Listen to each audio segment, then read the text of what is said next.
Kaum muslimin rahimani wa rahimakumullah.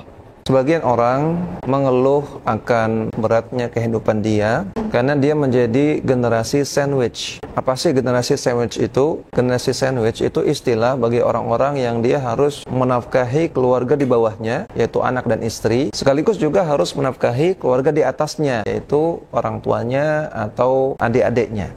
Jadi nafkahi dua, di bawah dan di atas, seperti roti sandwich gitu kan. Nah, sebagian orang mengeluh ketika dia menjadi generasi sandwich. Padahal teman-teman sekalian, rahimani wa rahimakumullah, kalau seseorang itu menafkahi, baik nafkahi anak istri atau nafkahi orang tua, maka nafkah yang dia berikan itu akan bernilai pahala. Dalam hadis yang sahih, Rasulullah sallallahu alaihi wasallam bersabda, "Idza anfaqal muslimu nafaqatan ala ahlihi." Kalau seorang muslim dia menafkahi keluarganya, fahuwa yahtasibuha, dan dia niatkan nafkah yang ia berikan tersebut untuk mencari pahala, kanat lahu shadaqah, maka apa yang ia lakukan di sisi Allah Subhanahu wa taala dianggap sebagai sedekah yang berpahala. Ini hadis sahih riwayat Al-Bukhari. Maka bukankah berarti dia semakin banyak pahalanya ketika dia nafkahi keluarga di bawahnya, anak dan istri, dia dapat pahala. Ketika dia menafkahi keluarga di atasnya, orang tuanya atau adik-adiknya, dia juga dapat pahala, tambah banyak pahalanya. Kenapa merasa sedih dengan susah? Kenapa merasa sedih dan susah ketika pahala tambah banyak? Harusnya gembira. Kalau dia mengatakan kalau menjadi generasi sandwich, uang cepat habis, harus nafkahi bawah dan atas, nggak bisa nabung, nggak bisa punya rumah, nggak bisa punya kendaraan dan lain-lain.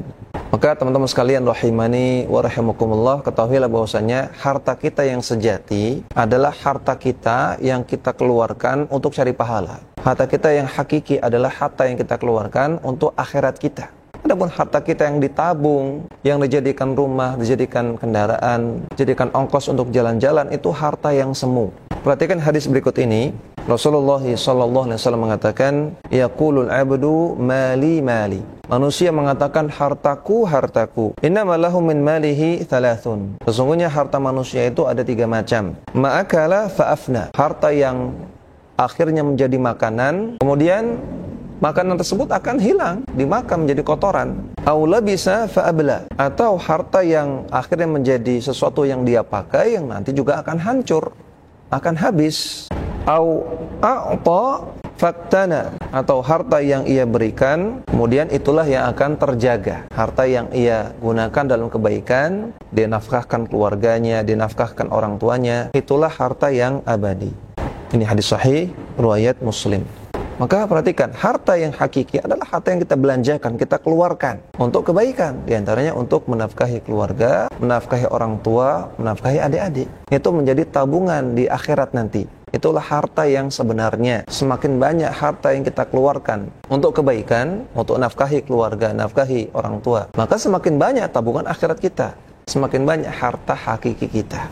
Maka tidak usah bersedih. Adapun harta yang selain itu adalah harta yang semu, harta yang akan sirna, harta yang bisa Allah ambil kapanpun Allah kehendaki. Dan tentunya bukan berarti menjadi generasi sandwich itu tidak mungkin sukses di dunia, ya, karena yang memberikan kita rezeki Allah Subhanahu wa taala, bukan perusahaan, bukan gaji, bukan bank, bukan usaha kita, bukan.